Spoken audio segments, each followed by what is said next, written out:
Hello and welcome to Decorate It. My name is Mary and this is Wes, and this is episode 6. We are talking about cork grips tonight. So the all fun and almighty cork that has been around for years and years and years. For you, For me, what is your favorite grip that you've put together that was cork? this one behind us. That was the That hybrid. if you're watching the actual video, you can see. So this one was a mix of burl, wave cork, regular cork, birch bark, and I think there was one other variation in there. I think I said wave, but Yeah, you did. yeah, this one was my favorite. Now, it was a pain, a royal pain to do because the birch bark kept splitting on us. It snapped But twice. definitely my favorite with how it turned out. And I think what I liked most about it was us using teak oil on it to give it that kind of stained look to it. Mm-hmm. Yeah, it didn't create a texture difference at all. Mm-mm. It just No, darkened it it. gave it that sheen too. So Mm-hmm. it got, like, the birch bark itself actually got kind of almost a holographic shimmer to it by using the teak oil. And we've only coated that once since we built it, right? We did it 3 times when we first built it. Yeah. You know, put it on, wipe the excess off, let it dry, and then put it on, repeat 3 different times. But yeah, we haven't done anything since then. But we actually haven't used it because a customer broke the tip off. So Oops.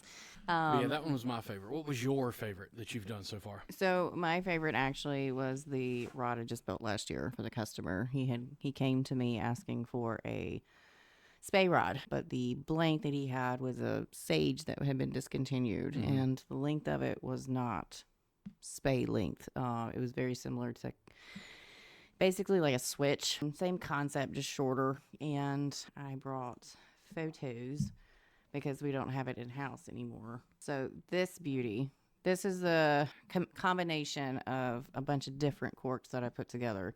I used the grade A floor in the middle sections where it's the lightest, and then I tried to take a bunch of different variations of other corks and kind of try to shade it. So this one was real fun. I learned a lot during this one, especially how fast it turns down. But I think the style that I went with this one, I flip-flop back and forth between like 4 or 5 different designs trying to figure out, like what I liked, and ended up settling on this kind of fade kind of look. But for the most part, this one's been my favorite. Now, I'm going to be honest, we haven't done that many cork grips because No, most of our not customers, as many as I would prefer to do. yeah, most of our customers want EVA. So we're definitely more in the EVA world, or obviously leather, because the last episode we had a ton of stuff to show everybody. Right. But one of our first ones that we did when we had Palmetto, the business, was actually this guy. Yep, the check rod with the extend-a-butt. So this was, the guy came to us and he wanted an American flag and the Czech flag, And the Irish flag. Irish flag, mixed together on this build. And so we had it custom painted. He's not in business anymore. Adam did it. But he painted half the real seat with the American flag and the other half with the Irish colors. And we mixed cork and did a little bit of a random abstract in this one. Mm-hmm.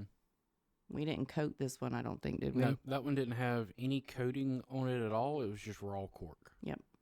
And we featured the little extend-a-butt, which I've had a few people ask me about that.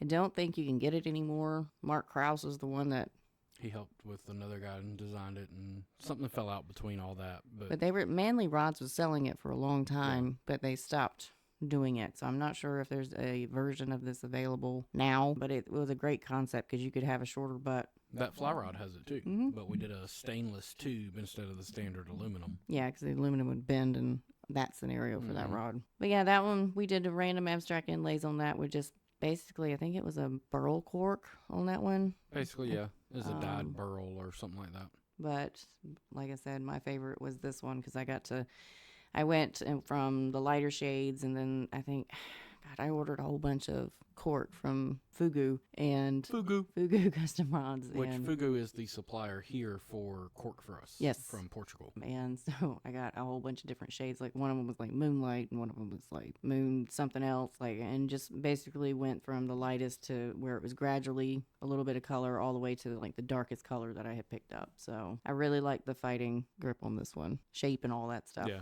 So that was definitely my favorite. So for sealing cork, we typically now will use either teak oil or the Cork for Us Cork Enhancer.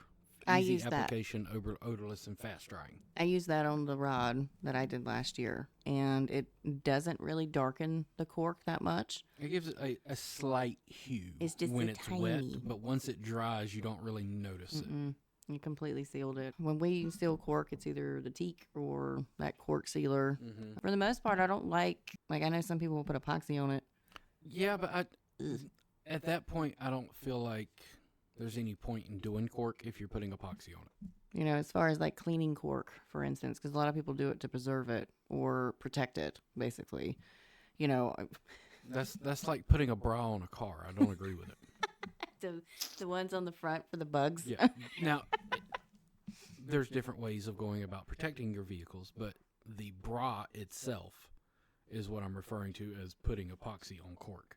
You lose the feel of cork, which is one of the major benefits of using cork. Well, and it would make it heavier too. A little, yeah. So it would defeat the whole lightness. I don't prefer epoxy on cork. No. I think there's no point to it. It's so how would you clean up cork? Let's say cork has gotten really dirty. A toothbrush and some Dawn dish detergent. Basically, the same way you clean EVA grips. Same way you'd clean your body.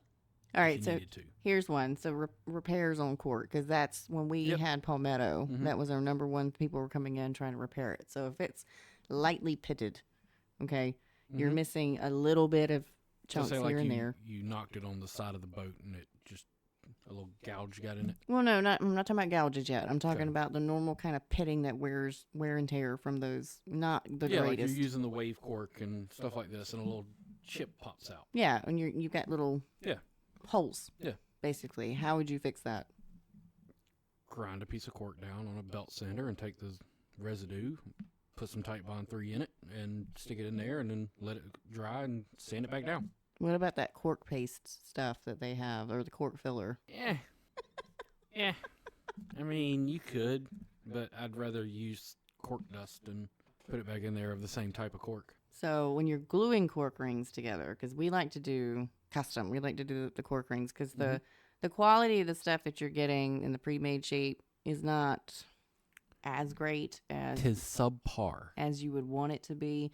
It and works. It's nothing against it. It works, but it is going to probably tear apart faster than if you were to put cork rings and together. there is that filler in it. Yeah, and over time that filler does wear off.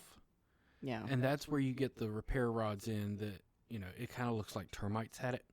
If you've ever seen that, it's got the long streaks, and that's the filler coming off of those pre-made cork handles. But if you were using those, if you go to sand them to try to shape them, you have to cover it back up because now you've opened it up. Now you've opened the wounds, basically. Now you've opened a can of worms that looks like worms got it. So when we glue our cork rings together, we use an all thread that we wax it with the paraffin wax. Really, really, really good. Don't forget to do that step. And I take a paintbrush and paint each ring because I have it stacked in there with little gaps in between. And then I'll paint and just throw it together that way because I don't like to make a bloody mess. Neat about it. I just take it, squirt it on there, I know. and start rubbing with my You're fingers. messy. I can't handle the mess. I like to peel it off afterwards. I don't like that. I don't like to have it all over the place because then I get it all over my clothes. It's all in my hair. Like it's just, I would rather just meticulously make sure that everything is covered on each side. And it may take a little bit longer the way I do it, or it may not make a difference either way. You could slop it on there and it'd be great, and you could be really meticulous and it'd still be fine. But I just prefer to do that. But I leave the little gaps. Neat and clean, messy and don't care. You're just in it to do it. Like, get it done, boom.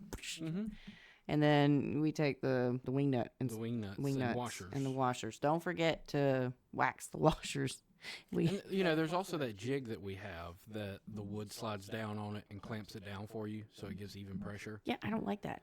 I don't like it as much either because it's a lot of pieces obstacles. Moving. Yeah, and I feel like I'm fighting it the whole time to try to get it to compress. Like if you've got the washers that are roughly the same size as your cork, and you put the wing nuts and you tighten it on there. It's I did see good. where a guy took one of the typical wood clamps, drilled a hole in it so that the all thread could go through it, and then you just start squeezing, Oh, see, that's smart. and then it just compresses it for you. But either way, you got to wax everything that the cork is getting glued to, or you're never going to get it off. What do you typically use for cork to glue? Tight Bond 3. Why? It's a wood glue. It works really nice. What about cork to other materials? It depends on the material. For instance, when you were playing around with different styles and shapes and stuff, you tried out a herringbone pattern, and you were using, I don't remember what that cork was, because that was like 10 years ago when you were playing around with that. This was that block we bought at the show. But it was some kind of wave or... It's like a burl and cork mix. It's a mix. It's But I used contact cement for this. Contact cement with the foam. Don't pop it. pretty He keeps trying to like squeeze it, and I'm like, just wanna see don't what the limit snap is. it. No, because it's good herringbone. Like you legit got that lined up really nicely. There's no reason to break that. We need to make that a grip because that's slick looking. It's subtle, but it's sharp. Like you need to finish that project instead of I have a lot of projects to finish. Well, I said you did that 10 years ago. Exactly. It's like you need to get back on that. So what kind of projects other than the herringbone that we talked about and those other grips that we've done, like, you've got this one here. So this one that you started. I was actually at the time in the process of building it for my grandfather, who not long after I started this passed away. But it has every color in the cork: green, blue, white, red, yellow. Literally all the colors that you All the can main get. primary colors are in this cork. But when I was reaming it, I went too hard, too fast, and not enough support, and it snapped right here. And then, like I said, not long after that, he passed away. I haven't picked it back up since, but that would be a good looking one once it's sanded down and put together. But how do you fix that? Just glue it back together. Same way you would do if you were gluing up the Typically, rings. when it snaps, you can find where everything matches up with, because it's going to snap in almost a perfect section unless some fall out, obviously. But even then, if you can't match it up perfectly, just sand, glue it back together. That's what you told me to do for the fighting butt on that rod I did last year, because the end of it was the dark cork, and I had a hole. I was like, how am I supposed to plug this? And you were like, it's easy, just get one of the darker colored rings that you used for that and just make a lot of dust. And I spent like 10 minutes just sanding down a ring, making a pile of it, and I mixed it in with epoxy on that one. And it turned like this nasty brown, like it was black. I think there's a video of me doing it, and I just cut another plug to put into that spot that would fit. There was a tiny, like it fit, but there was a little bit of room, and used that to glue it up. And as soon as everything dried and I resanded it, you could not tell that I had plugged it. So that's Like, actually, you had to look hard for it. you're gonna find it if you know it's there. And I go, hey, there's a plug line there. But yeah, it's a good way to fix stuff. But I've had quite a few people come to me in the last year, and it's always the same story. Their dog got a hold of it and chewed off chunks of the cork grip before they could, save the rod. You know why, right? Well, because it's soft. It's like It's chewing. the It's same like thing tree as a bark. stick. Like it tastes tree like bark. a tree to them. So they're Why chewing wouldn't on you it. eat How do you fix these massive gouges and chunks missing? How do you fix that? How would I fix it? Yeah. I'd rip it off and start over at that point. It goes to a point where it's not worth the time spent to try and fix it, when it could just be remade. But let's say that it's a sentimental rod, okay? And there is a way to fix it without having to rip the whole thing apart. But it's questionable if it's going to hold. Correct. You can take rings and split them and affix them back to the place where you cut the other ones off. Now, you have to do clean cuts in order to get this done of the damage and then sticking it on there. You may have to add some filler dust in there. Oh, but you would definitely have to add some filler dust in there to fix it. It can be done. It's just You can't guarantee that that's going to hold. So, because how are you going to clamp it? right. You're going to have to figure out how to clamp it when it's all attached to the real seat and everything else. And basically, when we had people ask us about it, we're like, it's a gut job. Like, you got to take it completely off. And depending on how the rod's built, we may have to take it we may have to strip the whole thing, including the real seat. And at that point, it becomes a liability, if you will. Because if we accidentally nick the blank or we split the real seat while we're trying to get it off or anything like that, then, that falls on us. And it's kind of like, ugh, those aren't my favorite projects to take on. I'm not a big fan of that. There's other people that do it all the time. I'd rather just, build you a different rod.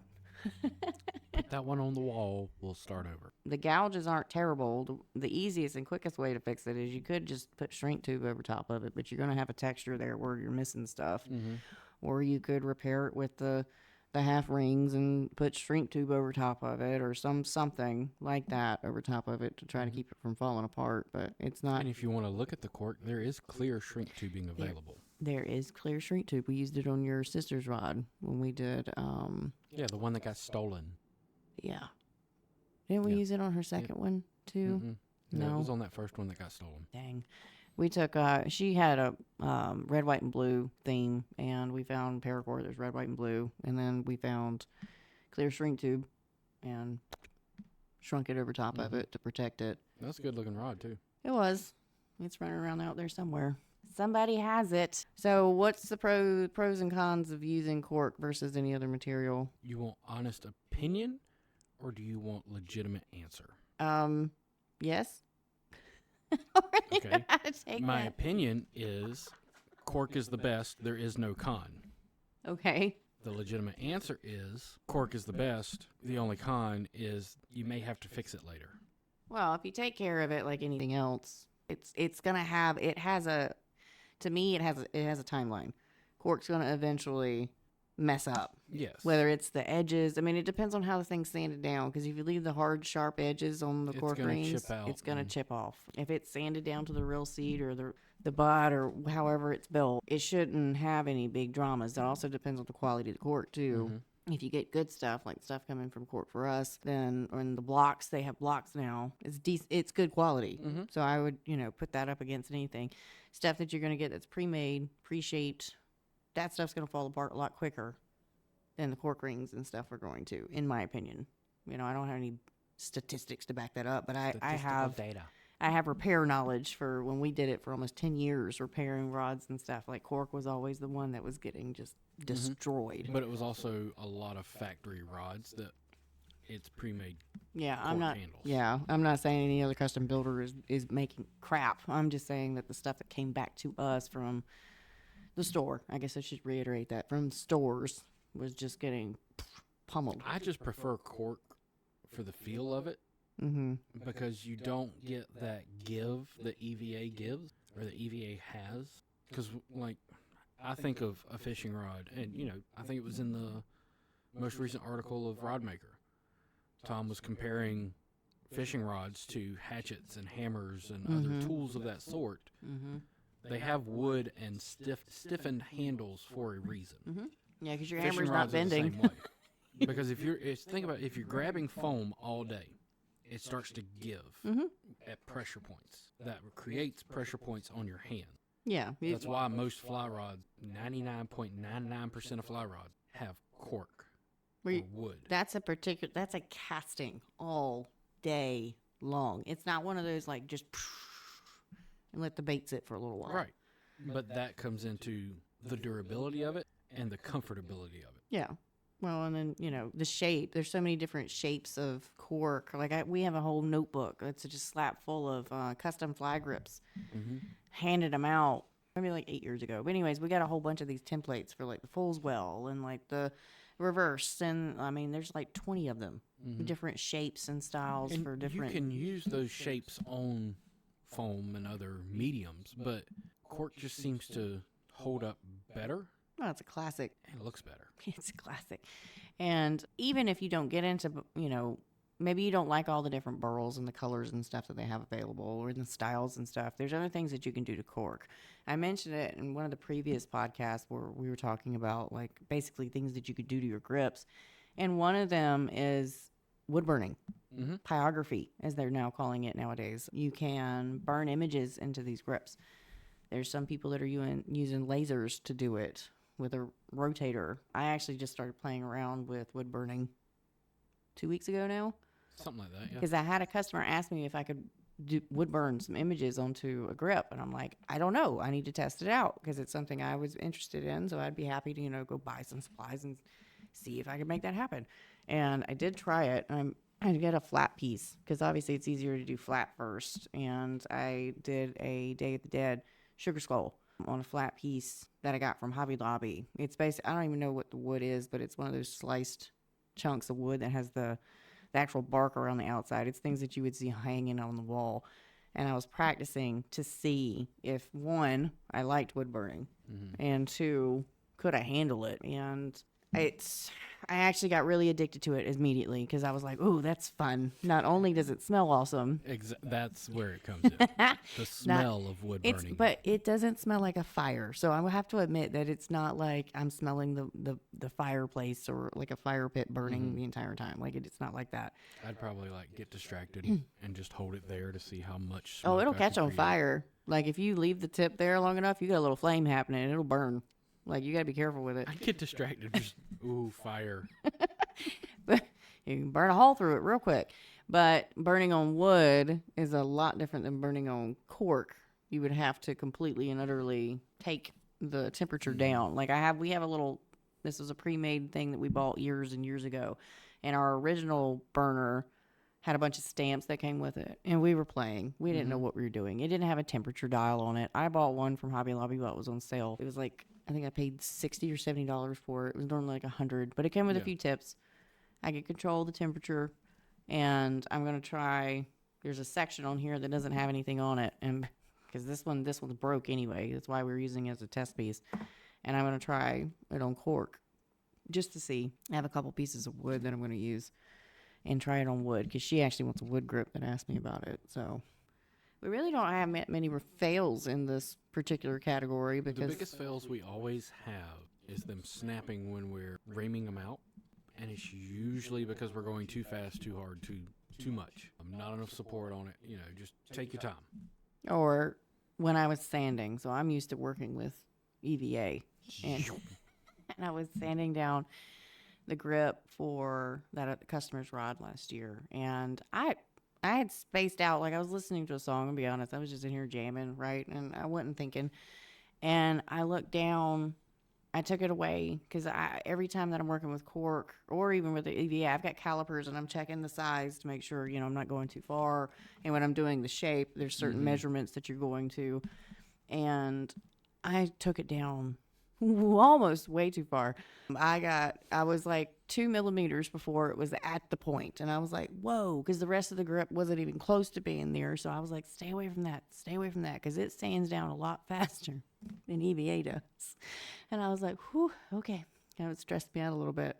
So Just a wee bit. It sands down a lot quicker. And you can actually do a lot of cork stuff on your wrappers. Like if you have power wrapper, you don't have to have a lathe. I actually did not sand any of the cork grip on the lathe. I did it on Alps. The Alps one is the one I used to sand it down because I was on this side. I was trying to remember which one I was working on. The CPW can handle it. Alps can handle it. I'm pretty sure the new RBS G2. RBS G2. Thank you. I was just like, I know it's one of those. We got to work on your memorization of letters and numbers, man. They just item numbers, model numbers, Nope. like Can't do it. part numbers. Nope. But the other thing is some people don't even use the strips of sandpaper. I believe it's Jordan Harris who's been using the Dremel to shape his. Yeah.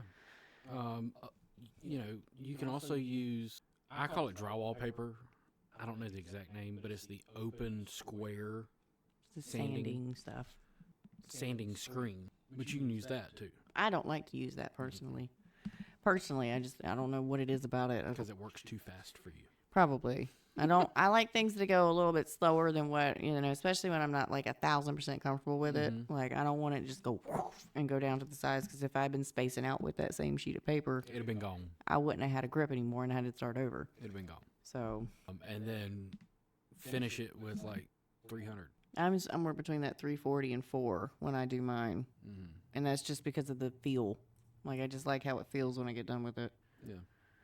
But you really don't need to go past 300 or 4, like to I've be gone honest. past that, but it You haven't done anything to it. didn't do much for me anyways.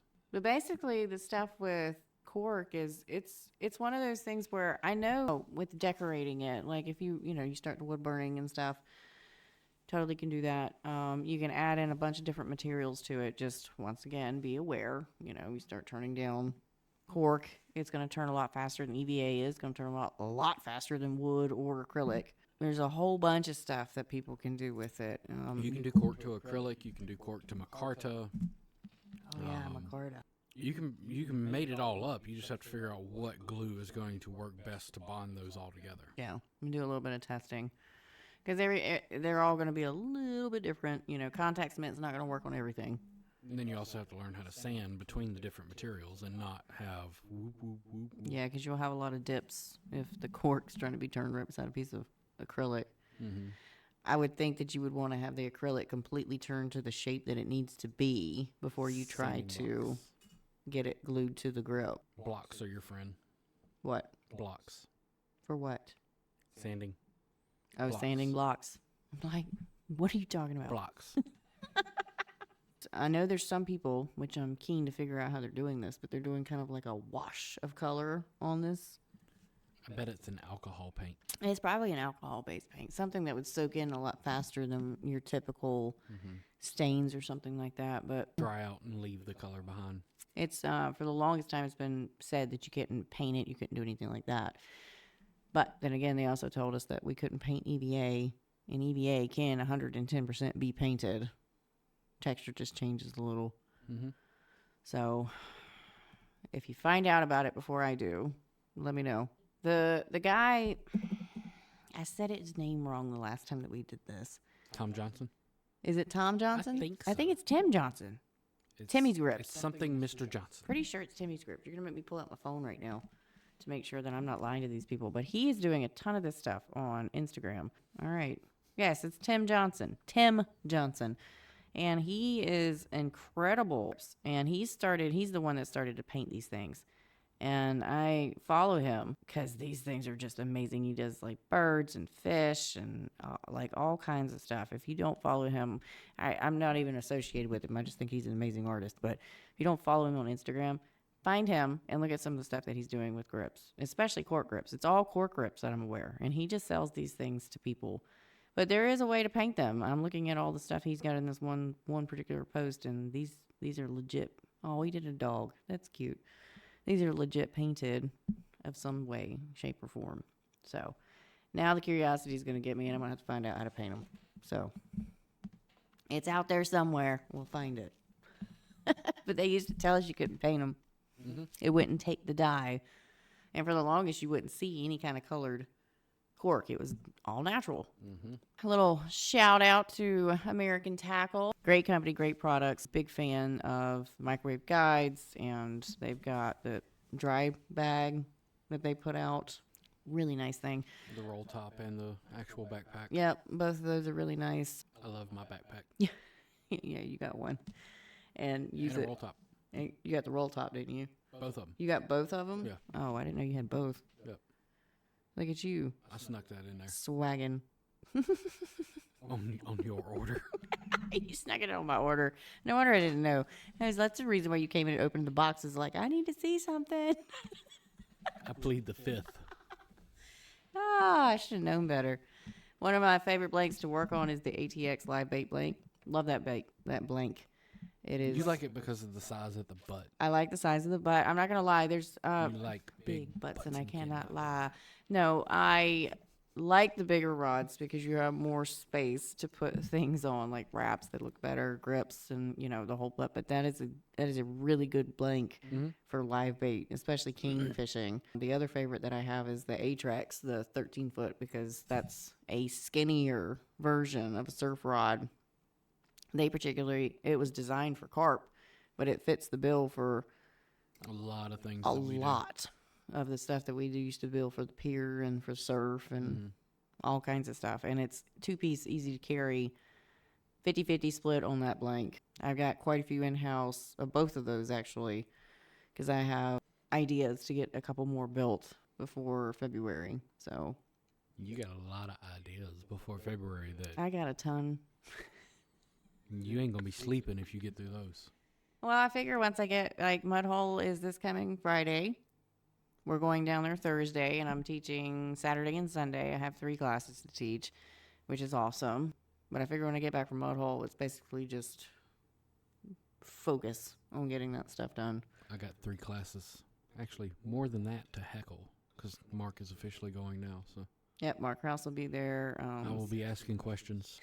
Be prepared. Well, there's a lot. I mean, it's a lot of great presenters that are going to be down there this time. There's a few of them I don't know who they are, but I'm interested to see what they're doing. And Stephanie Outerhall will be there as well, which is another brand ambassador for American Tackle. She's teaching marbling and her olive branch techniques. And Mark Krause, obviously, feather inlays, and I don't remember what his other one. Weaves is his other one. So there's going to be a lot of great topics covered. DeWeaving. And there's a hands-on section going on Friday too, so we're going to be busy all weekend. And then I just got the official confirmation that in February I've got 2 seminars I'm doing as well. So I'm going to be doing one that's actually going to be about fading, how to do different fades and shading basically in your wraps, whether it's a decorative wrap or you're doing it for a guide wrap or a trim band or the main wrap, like how to do all that stuff. And the other class is going to be about artistic grips. So I get to touch base on all the grips that we've done, a few little bits of like how to do them, take questions, that kind of thing. So I'm actually pretty excited about that. So I do have a lot to prep for, but I'm excited. And you still have a set of grips to make to take down yes. there. It's a 1 12-inch rear Santa grip and have Santa's face with the holly around it. And I figured out how to cut out Santa with the holly. And now I'm trying to get a candy cane stripe for like 2 sections of the grip. Everything's cut. I just got to get to gluing, get to smelling some contact cement. So thank you, everybody. Appreciate you all tuning in and watching and listening in whatever device you decide to listen in on. And we will see you next time. Bye.